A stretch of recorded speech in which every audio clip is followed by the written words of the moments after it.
요즘 최순실 게이트, 박근혜 게이트로 세상이 우리나라가 지금 혼돈 속에 있습니다. 어제는 전국에서 대통령 하야 또 정권 퇴진 운동이 벌어졌죠. 이런 게이트 사건을 통해서 아이들까지 분노하고 있는 우리 현실을 보게 됩니다.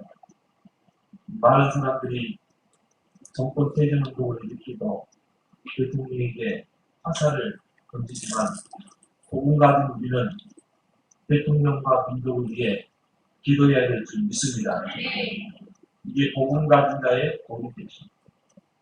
이 세상을 복음의 눈으로 봐야 합니다. 오직 복음이 필요하구나. 복음이 없어서 그렇구나. 정말 저 대통령도 그리스도의 복음을 몰라서 죽은 거구나. 복음 가진 우리는 이런 걸 통해서 또 복음을 다시 한번 시작해 붙잡아야 됩니다. 그리고 우리는 정말 언약적인 하늘을 가지고 이런 다윗과 같이 하나님의 마음에 합한 하나님의 뜻을 이룰 렘넌트를 키워내야 됩니다. 이런 우리 언약적인 하늘을 가져야 될 줄 믿습니다. 이 박근혜 대통령 그 아버지 어머니 총으로 죽잖아요. 둘 다 총으로 있죠. 그 충격과 상처는 말로 표현할 수 없거든요. 그 어머니는 공산당에 의해서 총에 맞았죠. 박근혜 대통령은 그때 20대 초반 아닙니까? 프랑스에서 유학하고 있는데 청와대에서 전화가 왔다. 지금 이 나라에 일이 생겼기 때문에 빨리 퇴근하는 거예요.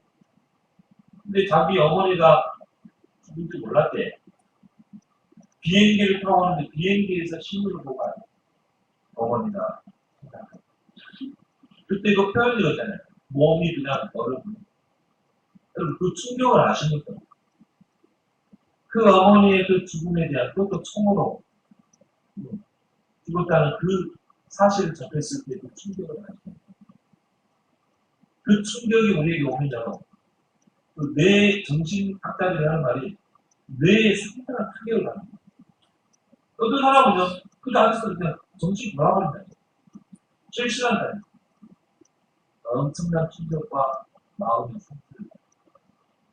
그리고 어머니를 장례를 치고, 박근혜 대통령 장례 아니고, 또, 그 아버지, 박정희, 또 총에 맞아서 있으시잖아요. 또 죽었잖아요. 충격에 충격을 다 받습니다. 우리가 내면 세계를 들여다 보지 않아서 그렇지, 그 정신세계, 내면 세계는요, 찢기고, 무너지고, 정신세계가 분리돼요. 이 마음의 내면 상태가 찢기고, 상처로, 후손 것입니다.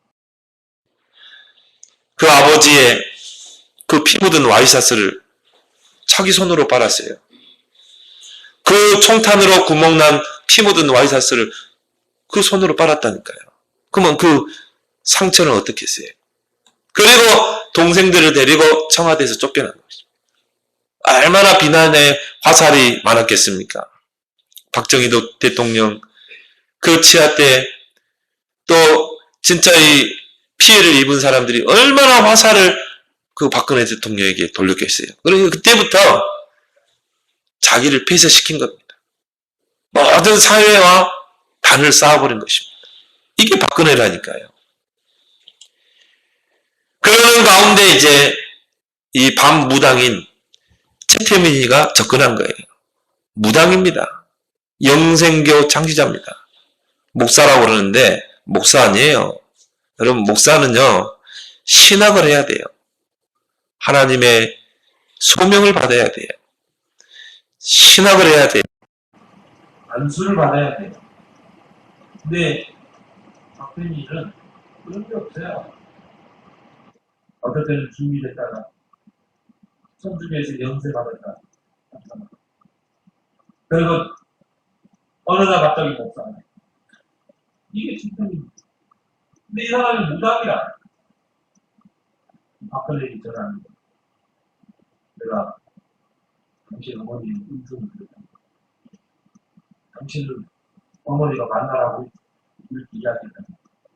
그래가지고 박근혜 대통령 앞에서 어머니를 불러왔다는 거예요. 그러니까 어머니 목소리를 낸 거예요. 그럼 무당들이 이건 어머니 목소리 내면 숨을 내잖아요. 박근혜 앞에서 죽은 어머니 목소리 똑같이 냈어요. 그 자리에서 박근혜 대통령이 실신한 거예요. 어머니 같아요.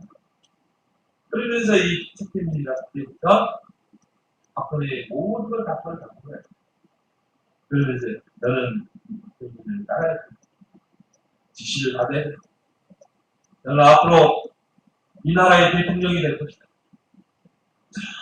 대통령이 돼서는 안 된 사람이었어요. 근데요, 박태민이가 근데 그때부터 조종합니다. 실세 노릇을 잘 지금 최순실이 역할을 합니다. 그렇게 해서 결국 이용당하게 되고 한나라 대표가 되고 또 대통령이 됩니다. 우리는 그저 박정희 대통령이 딸이기 때문에 또 훌륭한 사람이기 때문에 우리가 한줄 그렇잖아요. 근데 그 뒤에는 그 박정희가 그 부류에 그런 국정 농락이 있었던 것입니다. 여러분, 사탄은 우리의 가장 약한 부분을 파고들어서 장악한다는 것을 기억을 바랍니다. 왜 우리가 상처를 빨리 잊어버려야 돼요? 그 상처를 품고 있으면 거기에 사탄이 붙습니다. 왜 우리는 마음을 강하게 해야 돼요? 왜 우리는 마음을 담대해야 됩니까? 우리가 마음이 찢기고 약해질 때 사탄이 에베소 4장 27절에도 불을 내어도 마귀로 손을 타지 못합니다. 우리가 마음에 불을 가지고 상처를 여기에 사탄이 있습니다. 베드로전서 5장 8절에는 너희 염려를 주께 맡겨. 왜요? 우리가 염려할 때, 우리가 마음이 불안할 때, 우리가 두려움일 때 사단이 있습니다. 너희 대적마귀가 무는 사자 같이 생겼어요. 많은 사람들이요, 보이는 부분, 드러난 부분, 그것만 인정합니다. 어떤 사람 정신 문제 있네? 어떤 사람 영적인 문제 있네? 드러난 부분만 인정합니다. 그 드러난 부분을 가지고 판단합니다. 근데 여러분, 보이지 않는 내면적인 것, 보이지 않는 내면 상태가 더 중요한 점이 있습니다. 우리 사람의 겉모습만 본다니까요. 그렇지만요, 그 사람의 내면의 상태를 볼 수 있어요. 그래도 그냥 드러나는 부분이었잖아요. 이 박정희 대통령이 딸이고 그 밑에서 퍼스트 레이디 역할을 했고 정치를 배웠고 경제를 배웠고 그러니까 한나라당에서 들고 시작합니다. 그리고 이제 대선에 나오게 됩니다. 우리는 그 겉모습만 보고 그냥 한표를 했다니까요. 여러분도 그렇잖아요. 그분의 내면 세계를, 내면의 상태를 들여다볼 수 있다면 우리가 그분은 대통령이 되서는 안 됩니다. 그런데요, 그 내면의 상태를 우리가 모르잖아요. 그래서 우리가 만나봤으니까 철저하게 다들 필수 있습니다. 측근들 몇 사람 같죠. 대통령으로 통화돼 있을 때에도 아예 뭐 비서실장 이런 사람들하고는 장관들하고는 뭐 한 달에 한 번 얼굴 볼까 복대한 적이 없어요. 밀실 정치라는 자기를 철저하게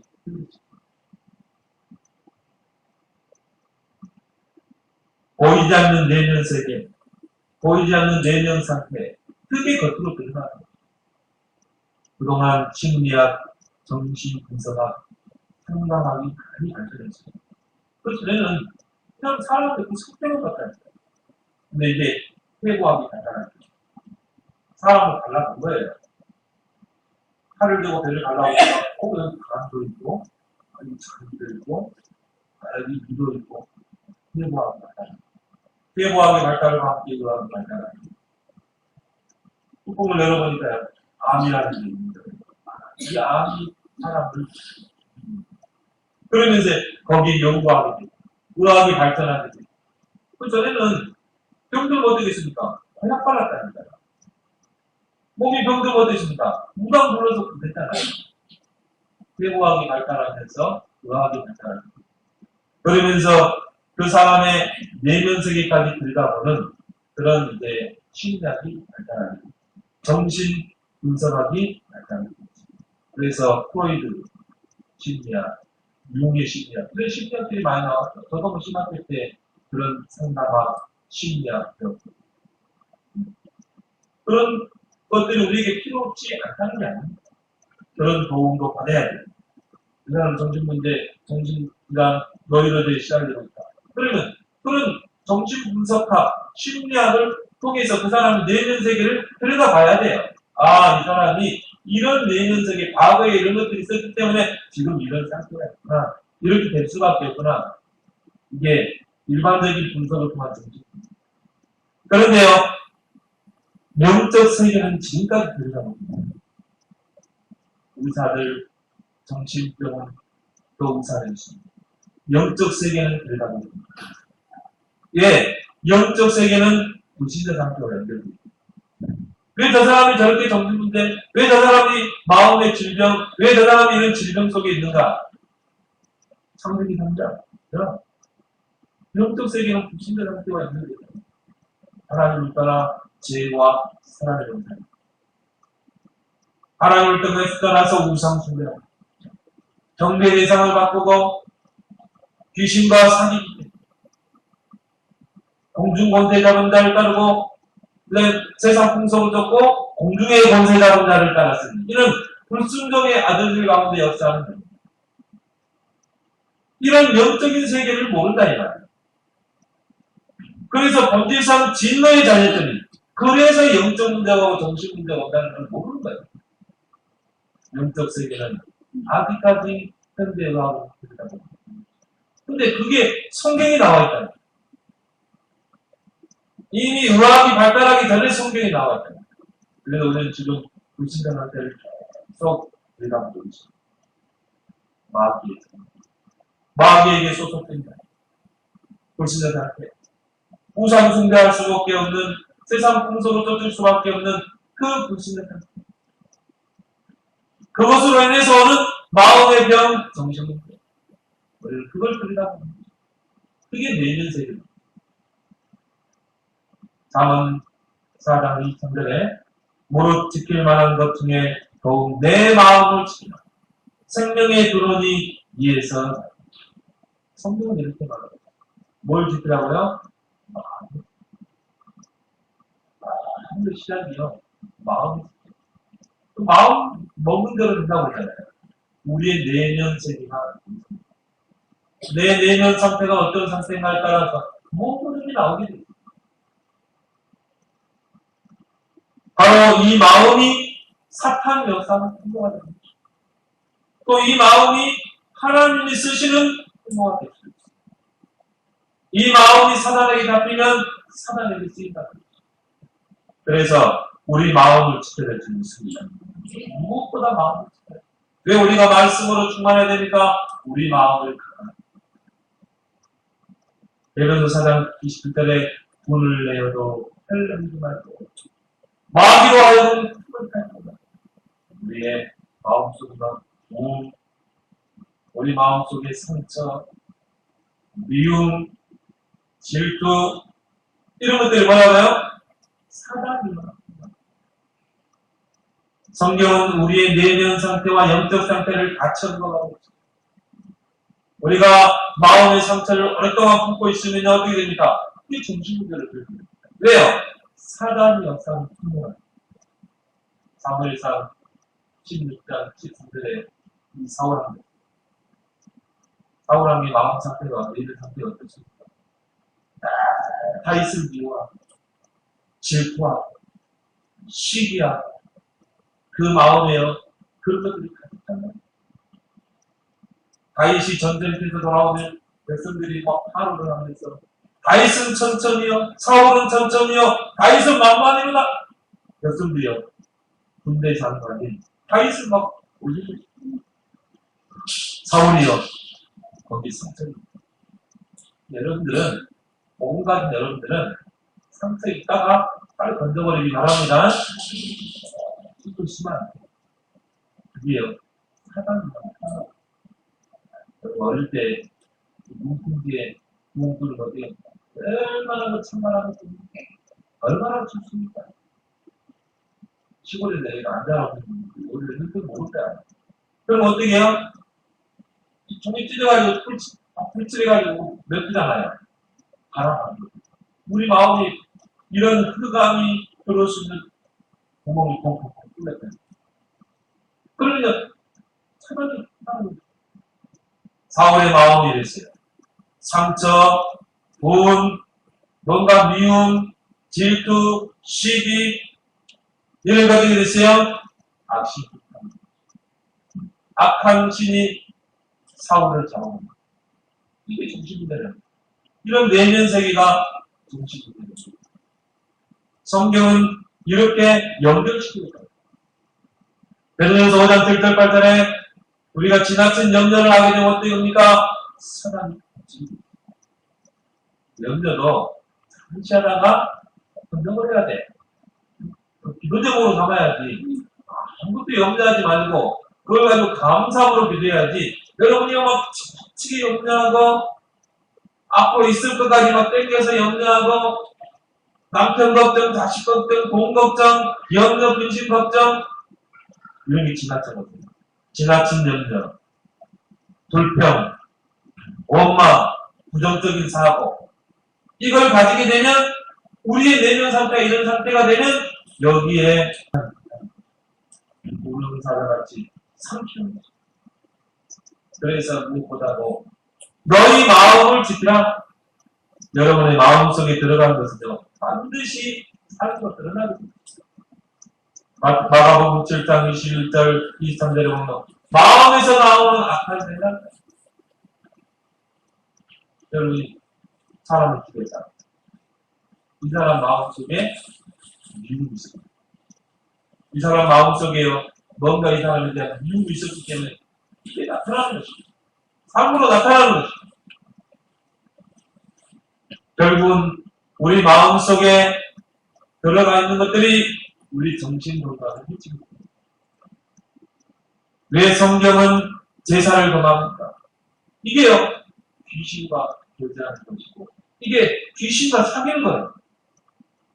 귀신이 임하는 통로가 되는 것입니다. 이건 정신 분석하고 이건 해석을 못하잖아요. 대저 이방인의 제사하는 것은 귀신에 대한 것입니다. 나는 너희가 귀신과 교제하기를 우리가 우상 숭배하고 제사 지내면 어떻게 됩니까? 거기에 귀신이 역사하는 것입니다. 악한 영이 역사하는 것입니다. 창세기 1장 2절에 보면요. 이 땅이 혼돈하고 공허하며 흑암이 있다. 이 우주가 지구가 창조되기 전에 이 땅이 혼돈하고 공허하고 흑암에 잡혀 있습니다. 우리 내면 상태가 있는 상태예요. 저 사람은 정말 이해하지 못하는 왜 저런 짓을 하지? 왜 저런 행동을 하지? 혼돈과 공허와 흑암. 뭔가 우리 내면 상태가요, 카오스, 무질서, 안정이 안 돼 있고, 그리고 불안하죠. 뭔가 초조하죠. 혼돈. 영어로는 카오스. 그 다음 뭡니까? 공허. 뭔가 채워지지 않아요. 뭔가 만족이 없죠. 남편도 만족이 안 되고, 돈도 만족이 안 되고, 뭔가 허해. 그 다음에 뭡니까? 흑암을 잡혀버립니다. 혼돈과 공허와 흑암. 여러분이 사람들을 볼 때는요, 늘 볼 수 있어요. 사람의 드러난 문제가 결국은 혼돈과 공허합니다. 이런 상태에 담기지 않습니다. 여러분, 정신질환이 올 수밖에 없는 내일의 상태. 혼돈, 공허, 이게 지속되니까 큰일 납니다. 어떤 사람이 막 자살을 했다. 이게 극단적으로 자살하는 겁니까? 아닙니다. 이미 이 사람의 내면 상태, 정신 상태는 이미 혼돈과 공허 속에 잡혀버린다. 그 다음에 잡힌 거죠. 그래서 자살하는 거예요. 여러분, 15층 아파트에서 문을 내려가. 아찔하죠? 뭐 쳐다보도 못 보잖아요. 후심가상을 사람이면 가깝게 됩니다. 그리고 뛰어내는 동안 뛰어내리잖아요. 왜요? 이 사람의 내면 상태가 혼돈과 공허 속에 있어요. 그 다음에 잡혀버린 거예요. 정신 문제가 그 한순간의 문제로 오는 게 아닙니다. 오랫동안 혼돈과 공허 속에 있습니다. 거기에서 끄감이 잡히는 것이죠. 이 사람의 내면 상태는 뭔가 안정이 안 돼 있고 불안정하고, 이 사람의 내면 상태는 뭔가 질서가 잡힌 게 아니라 무질서한 상태로 있다. 그러니까 뭡니까? 불안하죠. 뭔가 공황장애에 시달리죠. 뭔가 두려움이 잡히게 되죠. 요한일서 4장 18절에 두려움에는 뭐가 온다고 그랬어요? 여러분이 불안하고 두려움에 잡히게 되면 큰일 사단에게 잡히게 됩니다. 여러분이 집안이 거지러져 있으면은 여러분 어떻습니까? 마음이 편안합니까? 여러분 집이 막 거지러져 있고요. 책도 막 있고 집에는 막 설거지할 것이 가득 차 있고 이불은 막 늘어버려져 있고 어머 편안해. 집에 갔다 와가지고 아이고 여기서 한 번씩 편안하던가요? 우리 내는 상태는 뭔가 무질서 뭔가 안정이 안 돼 있고. 그래 여러분 여러분이 막 집안이 막 어지럽고 그러면 어때요? 정리를 해야 되잖아요. 정리정돈하고 그러면요 이게 마음이 좋잖아요. 마음 편안해지잖아요. 이게 정상적인 마음의 상태잖아요. 그래서요 그 요시카 에리코라는 그 일본의 그 주부가 책을 썼어요. 정리정돈 대사전. 307가지 정리하는 법을 이렇게 리스트로 다 해놨어요. 그 중에 하나가 뭐냐면 어떻게 하면 우리 집을 정리정돈을 바랄 것인가? 버릴 것을 발견합니다. 그게 정리정돈의 기본이에요. 근데요, 정말 이 정리정돈 안 되는 사람이 뭐야? 막 집안에다 어디다가 막 구석에다가 여러분 버릴 걸 잘 버리기 바랍니다. 진짜 이 푸른 물건들이 많거든요. 막 그냥 줘요. 다른 사람 기부도 해요. 아니 뭔가 정리정돈이잖아요. 그래서 이 정리정돈을 관련한 부분은 뭐가 떠오르잖아요. 고라니가 어딨지? 그래? 여기. 뭐가 어딨지? 여기. 이렇게 정리된 거야. 고장 하나 썼는데 온 방을 뒤집어. 누구라고 하면 말 안 하지. 아직까지도 못 찾았어. 그것도 인감 도장. 그래서 요즘 이제 인감 도장을 안 찍으면 매사에 누구라고 내가 말을 안 해. 지금까지도 못 찾았어. 이런 상태가 되고 내리세요? 버릴 것 다 버리시기 바랍니다. 리스트를 적어놓으래요. 모장은 어디서 나래? 1번 사람. 그리고 뭡니까? 도라이버 필요하잖아요. 도라이버 그런 것은 뺀지 이런 거는 충동성하다. 징계자리 마음을 이게 우리의 그 상태가 돼야 되잖아요. 집의 상태가. 이게 나의 드러난 상태가 내 있는 상태가 돼요. 내 TV를 보니까요. 이 할머니가 있는데 정신문제 있는 할머니. 우리 할머니는 기자들이 집에 찾아가는데 정신문제가 올 수밖에 없는 그 한국 집안에다 늘 쓰레기 따라다가 마음이 심쿵해 내린다고 온갖 걸다 하나다가 기자들이 이거 치운다고 했는데 하나를 치운다. 자기 이게 편안하다. 그러니까 막 기자들이 설득 해가지고 이제 그 뭡니까 거실에 있는 것만 치운다. 내가 막 밥을 해먹는데요. 또 모험탕 들고 막 오래된 음식들 그래. 거기서 자고 싶고 하는 1분 정도 상처가 그 어머니에 대한 그 상처. 내가 어머니에게 효도하지 못하는 이게요. 그때까지 나이 들어서까지 그걸 버리지 않고 있어. 그 상처가 깊어지고 오래가고 이게 이제 골물 대로 골무니까 사람이 괜찮은 것이 이게 정신 문제로까지 오는 것이 이 사람의 삶으로 나타나는 것이 정신 문제가요. 이런 것들이 복합돼서 오는 것이 여러분은 정리하기 바랍니다. 이 안에 쓰레기 여러분 상처 있으니까 남편에 대한 상처, 가족에 대한 상처, 여러분 이제 복음이 있기 때문에 그리스도를 소유한다기 때문에 다 버려야 돼. 섭섭한 거 있으니까 다 버려야 돼. 그리스도로 끝내야 돼. 바울은요 그리스도의 다 있습니다. 왜 여러분 안에 그 선물을 저 받습니까? 왜 여러분은 내년의 상태를 혼돈 속에 받습니까? 이제 좀 정리를 하시기 바랍니다. 여러분 안에 쓰레기 다 버리세요. 모세도 엘리야도 사라지고 오직 예수만. 그래서 여러분 신앙생활 잘하는 사람은요.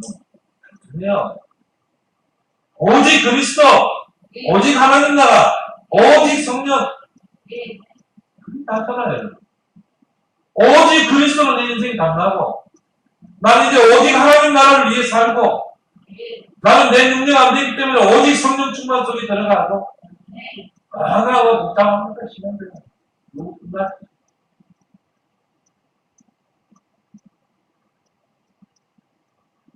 내면 세계가 황폐된 자들이 많습니다. 내면 상태가 무너진 자들이 많습니다. 뭔가 내면 상태가 눌려있는 자들이 많습니다. 예수님이 이 땅에 오신 목적이 뭡니까? 마귀에게 눌린 자들을 놓아주려 하십니다. 내면 상태가, 내면 세계가 황폐되고 무너지고 눌린 상태에 있기 때문에 겉으로 상하잖아요. 겉으로 상한 척 하잖아요. 그 내면 세계는 어떻게 된다고요? 혼동과 공허가. 그 내면 상태는요, 찢기고, 뜯기고, 그 고름이 나있고, 황폐되고, 무너지고, 겉으로 보면 몰라요. 눈을 보면 알겠더라고요. 눈을 보면 대충 알겠더라고요. 나 박근혜 쪽에 눈 보면 제가 뭔가 짓고 있다는 걸 알았어요. 눈은 마음의 창이라고 해요. 눈을 보면, 그럼 얼굴을 보면 알아요. 눈은 감출 수 없거든요.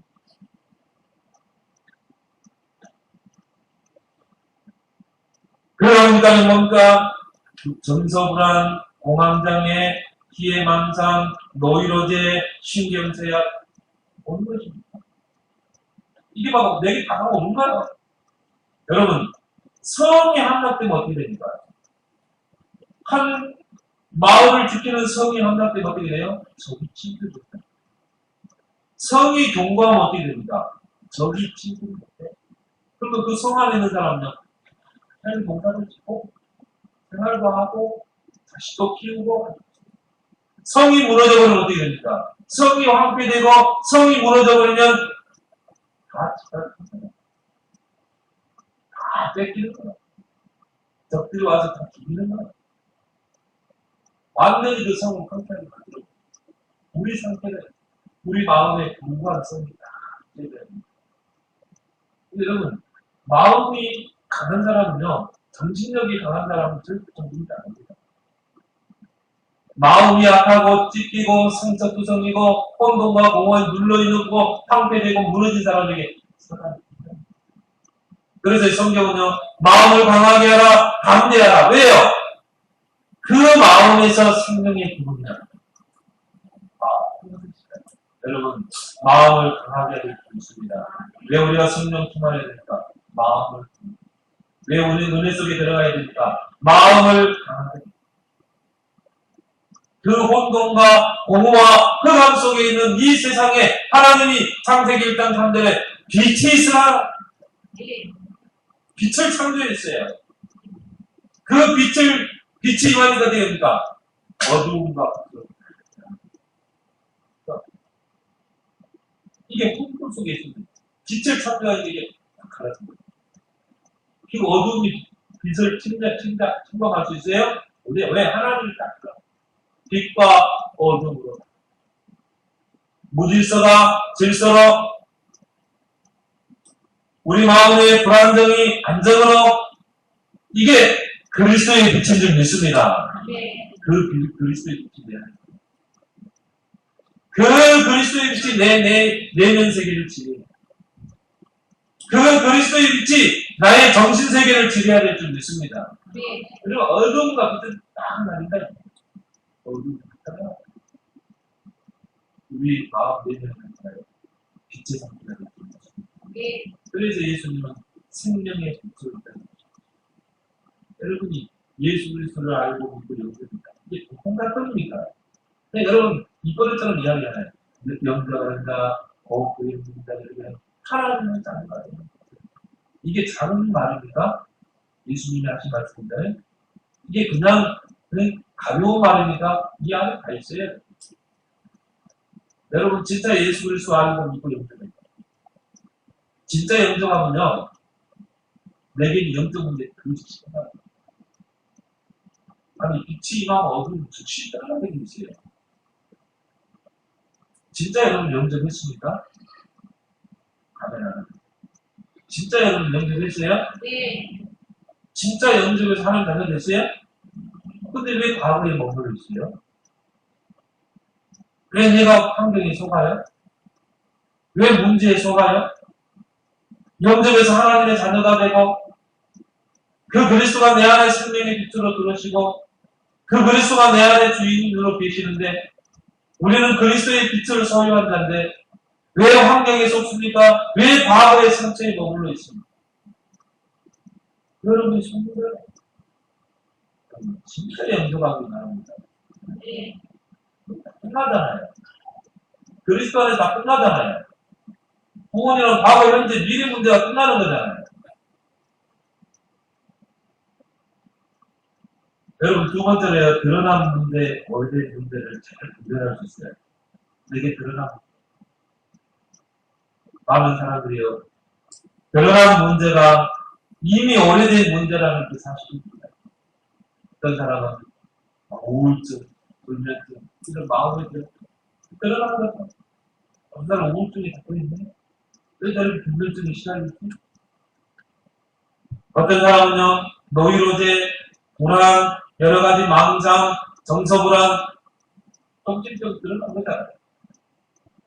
어떤 사람은 암, 불치병, 이런 각가지 질병, 중독, 드러난 거잖아요. 그 드러난 문제가 이미 오래된 문제라는 것은 몰라요. 오래전부터 시작된 문제. 그게 드러나지 않아요. 그 내면 상태가 어느 날 드러나요. 어떤 사람이요, 충격을 받아가지고, 문제를. 그게 그 단순한 사건 때문에 드러난 겁니까? 문제 문제가 없는 거 아니에요. 이미 이 사람의 내면의 상태는 이미 오래전부터 그게 지금 혼동과 공허와 그가 이미 그 내면 상태는 황폐되고 무너지고 뭔가 있는 거죠. 그럼 우리가 성경을 몰라요. 제 성경을 모른다니까요. 본인은 알아요. 그런 뭔가 억눌린 것들, 그런 뭔가 이게 혼동, 공허, 뭔가 흑암, 이게 어느 날 드러난 것뿐이에요. 근데 이게 이미 오래된 문제가 이제 공포 불가능합니다. 여러분, 심각한 건 뭡니까? 드러나지 않는 정신입니다. 그럼요. 드러나버리면 오히려 더 치료하기 쉬워요. 이 사람이 막 우울증에 잡혀있고, 이 사람이 막 정신적으로 고통받고, 그러면 오히려 그리스도로 계속 증거해서 복음으로 막 계속 양육해서 이 사람을 치료하면 돼요. 근데 멀쩡하게 보이는데 정신문제가 아니었어요. 여러 사람이 골치 아프다. 아픔을 느끼고 드러나지 않은 우리 믿었을 때에 어떤 분이요. 얼마나 길을 부딪힌다. 아들이 길 가다 넘어져가지고 일 구석이잖아요. 근데 옷 자개 입잖아요. 그러면 집에 가서 옷 갈아입고 우리 아들 일만 있잖아요. 옷 갈아입고 얼마나 드러나지 않은 우리는 얼마나 힘든 게 있어요. 집에 머리카락 하나 이렇게 있으면 얼마나 힘든 게 있어요. TV에서 보면 그 노출학들 보니까 진짜 이 사회가 도망갈 수밖에 없겠죠. 머리카락 하나, 먼지 하나 있으면 이 드러나지 않는 정신. 이런 사람들 겉으로는 양복 입고 넥타이 매고 정말 도상을 볼 때는 신사하는데요. 드러나지 않는 이런 사람들이 문제를 더 골치 아픈 문제를 사회적인 문제를 일으키는 거죠. 이런 것들이 이미 드러난 그런 문제들이 오래된 문제라는 것이 12가지 그 문제가 각인 뿌리 내리면서 이미 오랫동안 진행된 문제입니다. 12가지 문제 알죠? 나 중심으로 잡았어요. 하나님 중심이 아니야. 나 중심, 내 힘으로 할 수 있다, 할 수 있다. 그럼 뭡니까? 영적인 것, 는 몰라요. 육신 중심. 그리고 뭡니까? 하나님의 뜻을 위해 사는 게 아니라 오직 세상 공부. 이걸 얻기 위해서 뭐합니까? 뭔가 다른 힘을 빌려야 돼요. 그게 정술, 무속이시죠. 아니, 무신들 이렇게 산다니까요. 우상합이 잘하잖아요. 전쟁이 찾아다니잖아요. 뭔가 스페인과 같은 이런 좀 광부다 같은 사람들 무지해야 돼요. 그런 말이 그 스페인들 있다. 이제 그 비서실장들 그래서 일하는 갑자기 막 북한에서 막 문제를 생깁니다. 미사일을 쏘고 핵실을 그러면은 대통령이 신호들과 같이 의논해서 그걸 어떻게 풀어갈까를 정책이 나와야 되잖아요. 근데요, 밖으로 좀 끌더래요.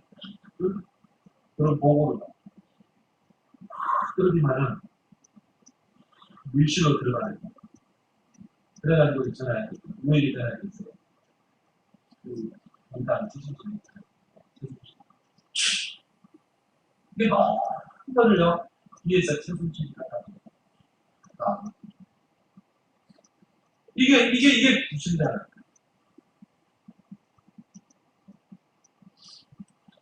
이 12가지 문제 오면은 그런 점술, 목속, 위신을 잡고, 그러니 개인이 불신자 6가지 상태 문제가 없는 것입니다. 그래서 지금 우리가 지금 주일마다 불신자한테 언급하고 있습니다. 왜? 불신자들 거기 잡혀있다. 그래서 이런 드러난 문제, 마음의 병, 정신 문제, 이런 육신의 질병, 뭔가 중독, 이런 것들이 이미 오래된 문제이기 때문에 치유도 장기적으로 해요. 단계적으로, 종합적으로 해야 되는 거죠. 무조건 병, 야, 말씀하면 돼, 기도하면 돼, 영혼 끊어버리고, 약 끊어버리고. 예, 극단적인 처방이 맞습니까? 우리 의사의 도움도 받아야 돼요. 우리가 정신 분석학, 심리학 받아야 돼요. 심리 상담도 받아야 돼요. 잘 돼 있거든요. 여러분, 그림 하나로 이런 사람 내면 상태 볼 수 있다니까요. 여러분, 그림 한번 딱 그려봐요. 집 그려보고, 나무 그리고, 사람 세 가지만 그려보라는 거예요. 이 사람의 심리 상태가 어떻게 되지? 그러면은 하나님이 발전시켜 왔기 때문에 우리가 일반적으로 사용해야 돼요. 그거 끊어버리고, 무조건 말씀, 무조건 기도, 그런 극단적인 처방으로는 안 되게 돼 있어요. 또 어떤 사람은요 샤머니즘을 부립니다. 사람 정신문제 있으면 무당 가서 구하고 더 심각한 문제로 부립니다.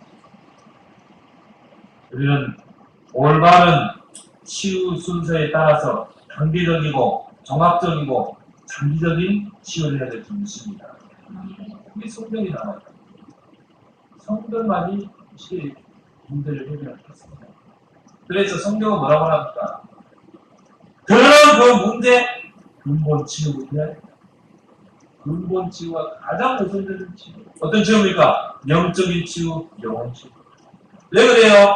우리 인생이 영적인 존재입니다. 왜 영적인 치유가 우선돼야 됩니까? 창세기 3장 문제가 해결돼야 돼요. 이 사람이 하나님을 떠나서 온 문제입니다. 하나님을 떠나 죄 가운데 있기 때문에 오는 문제입니다. 하나님을 떠나 사단의 권세 아래 있기 때문에 오는 문제입니다. 이 세 가지 근본 문제가 먼저 치유됩니다. 그리고 이 사람이 진짜 허물과 죄로 죽었던 이 영이 살아나야 되고 신분이 바뀌어야 돼요. 그래서 어떻게 합니까? 영접해야 돼요. 영접하는 자, 곧 그 이름을 믿는 자들에게는 하나님의 자녀가 되는 것입니다. 그리고 나서요, 마음의 치유가 일어나요. 왜? 모든 것이 마음에서 나옵니다. 이 사람이 그렇게 될 수밖에 없는 내면의 상태가 있습니다. 이 사람의 마음이 뭔가 황폐되고 무너지고 혼돈과 공허와 불안성 그 마음을 그 마음이 안정되어 있지 않고 무질서하기 때문에 그 마음을 치유해야 되는 것입니다. 이게 사탄이 있다. 성이 무너지면 어떻게 해야 돼요? 성을 보수해야 되잖아요. 내 마음이 막 쓰레기로 온갖 있으면 어떻게 돼요? 그걸 걷어치워야 돼요. 마음의 상처를 걷어치워야 돼요. 뭔가 미움과 걷어치워야 돼요. 마음 치유. 디모데후서 1장 7절에 하나님이 우리에게 주시는 마음은 두려워하는 마음이 아니라 하나님이 우리에게 주시는 마음은요 두려움을 하는 마음이 아니라 평안의 마음인 줄 믿습니다. 평강의 마음이에요. 여러분 마음이 평안하다.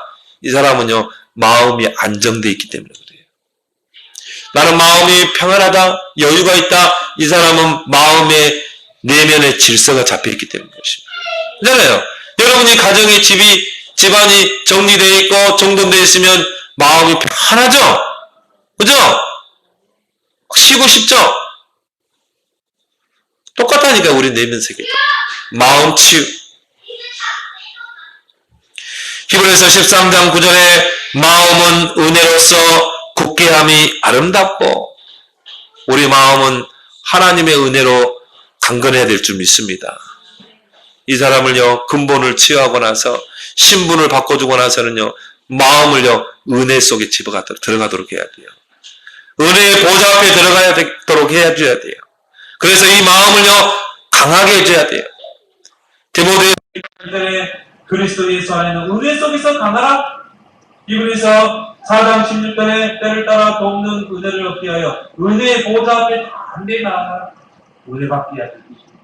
은혜 속에 들어가야 됩니다. 고린도서 1장들에 보라 지금은 은혜 받을 만한 때요 구원의 날이다.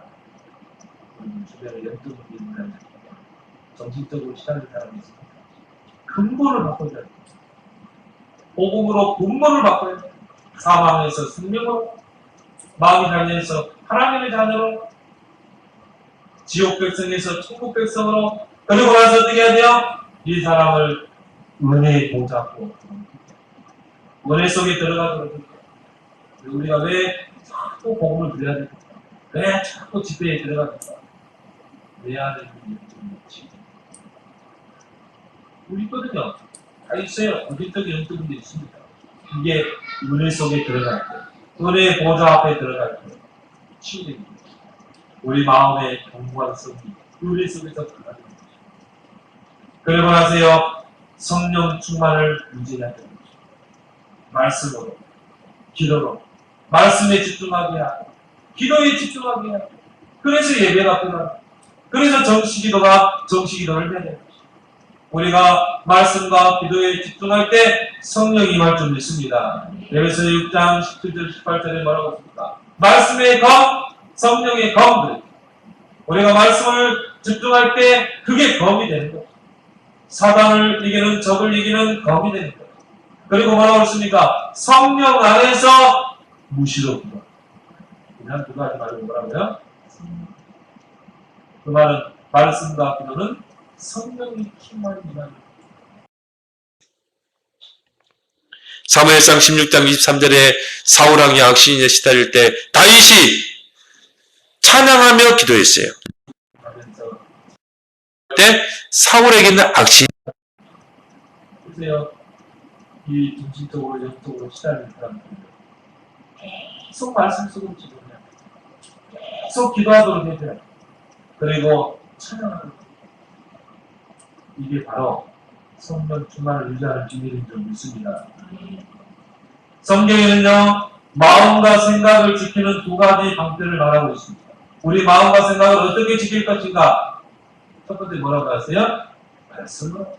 히브리서 4장 12절. 우리 랩런트들 교절을 하나님 말씀은 살았고 운동입니다. 좌우의 날에서는 어떤 것보다도 이기며 콩과 영과 관절 구슬을 찔러 쪼개 마음의 생각과 뜻을 판단하시고 교육 성경에는 감사합니다. 지킨다.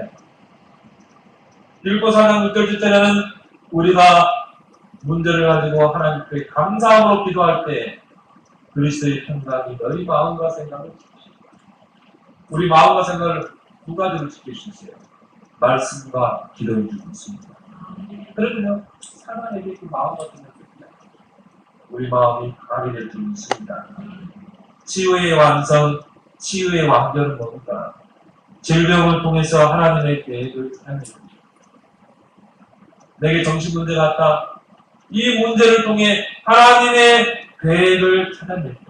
이게 치유의 완성입니다. 나에게 질병이 왔다.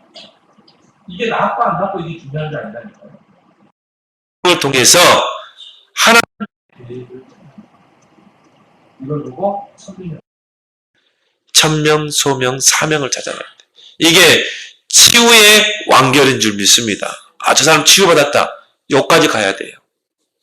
우리는 막 육신적인 것만 보잖아요. 아, 저 사람 암이 떠나갔네? 그게 치유가 아닙니다. 세상 사람들이 하는 치유지. 이건 치유가 아니에요.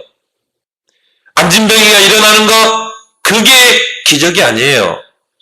그 사람이 일어나서 어떻게 했습니까? 성전에 들어갔다고 그랬어요. 성전에 들어가서 여호와 하나님을 찬양했다고 그랬어요. 이게 치유의 완결인 줄 믿습니다. 거기까지 가야 돼. 하나님의 계획과 천명을 찾아내야 돼. 우리 단체에도 보면요, 무속인들을 누가 치유하냐면요, 무속인들이 치유합니다. 정신치유를 누가 치유합니까? 정신병으로 고통받다가 복음으로 치유된다. 이 사람들이 정신 문제에 시달린 사람을 살린다니까요. 우리가 할 수 없는 일을 그걸 하다니. 저희 우리 노예 어떤 목사님은요, 관절병이 있어요.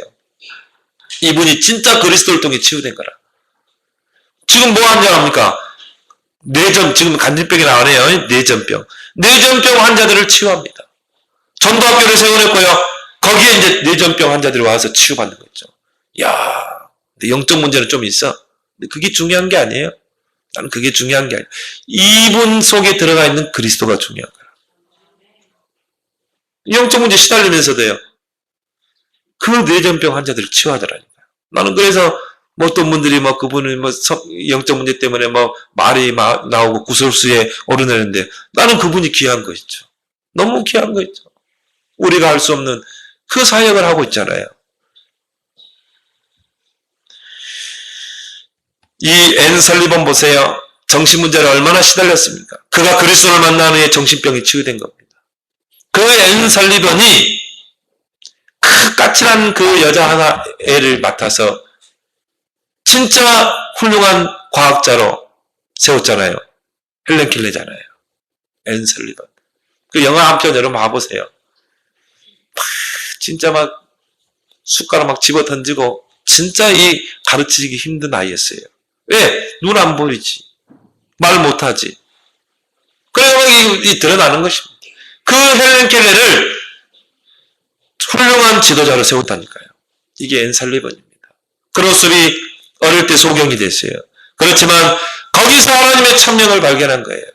많은 찬송시를 써서 그 찬송시 속에 우리 이 찬송가에 들어온 찬송이 얼마나 많은지 몰라요. 많은 사람들이 그 크로스비의 찬양을 통해서 하나님을 만나고 은혜를 받고 있습니다. 나의 질병을 통해서 이제 하나님의 계획을 발견하는 것, 천명을 발견하는 것, 이것이 치유의 안결인 줄 믿습니다. 마지막 결론적으로 치유는 전도의 황금밭이다. 예수님도요, 주 사역이 뭐였습니까? 병든 자들 치료하고, 정신병자들 치료하고, 귀신 쫓아내고, 중풍병자 치유하고, 치유했습니다. 거기서 치유받은 이 숨은 제자들이요, 나중에 초대교회를 형성했어요. 나중에 생명 걸고 전도했어요. 초대교회도 마찬가지입니다. 바울의 사역도 다 치유 사역입니다. 빌립은 그 정신문제, 중풍병자, 육신의 문제로 고통받는 사마리아 성에 가서 그리스도를 선포했다니까요. 바울과 전도팀들은요, 사도행전 16장, 17장, 18장, 19장 어떤 현장입니까? 점술, 무속, 미신, 우상 현장. 거기 가서 그리스도를 증거한 것입니다. 치유 사역입니다. 지금도 우리 주변에는 12가지 문제, 숨겨진 문제로 고통받는 자들이 많습니다. 그게 드러난 그 엘리트가 바로 대통령이라니까. 박정희 대통령. 박근혜 대통령이죠. 우리 주위에 영적 문제로, 마음의 병으로, 정신병으로, 또 각종 질병으로 고통받는 자들이 많습니다. 이들에게 오늘 본문에 예수님은 말씀하고 있습니다. 수고하고 무거운 짐진 자들아 다 내게로 오라. 내가 너희를 쉬게 하리라. 우리 주변에 인생에 수고하고 무거운 그 질병의 질고를 짊어지고 고통 속에 사는 이들, 우리가 정말 그리스도로 답을 줘서 그들을 살려내는 그런 치유 사역자가 되기를 예수 그리스도의 이름으로 축원합니다. 저는 그렇게 봅니다. 복음을 아는, 복음을 가진 저와 여러분들은 전부 다 치유 사역자다. 의사들이 할 수 없는 그 치유를 할 수 있어요. 여러분이 의대 안 가도 된다니까요. 그리스도로 다 치유할 수 있습니다. 그리스도만이 인생의 답이기 때문에. 그래서 여러분은 바로 치유 전문 사역자인 줄 믿습니다. 우리 교회가 이런 치유 전문 사역자를 양성하고 치유 전도학교, 치유 사역원을 세우는 그런 응답에 우리는 기도로 도전해야 될 줄 믿습니다. 기도하겠습니다. 하나님, 지금도 수고하고 무거운 인생의 짐을 지고 영적으로 또 마음의 병으로, 정신병으로, 또 여러 가지 질병으로, 중독으로 고통받는 많은 영혼들이 있습니다. 그런 내면 세계, 내면 상태가 가려져 있는, 또 드러나지 않는 그런 문제로 고통받는 그들을 살리는 전도자들이 되게 하여 주옵소서. 하나님, 이들을 살리고 세우게 하여 그리스도가 이 땅에 오신 줄 믿습니다. 그리스도의 복음으로 우리 주위에 그늘진 곳에 영적으로, 정신적으로, 마음의 병으로 고통받는 자들을 살리는 우리의 뜸교회 되게 하여 주옵소서. 예수 그리스도의 이름으로 기도합나이다. 아멘.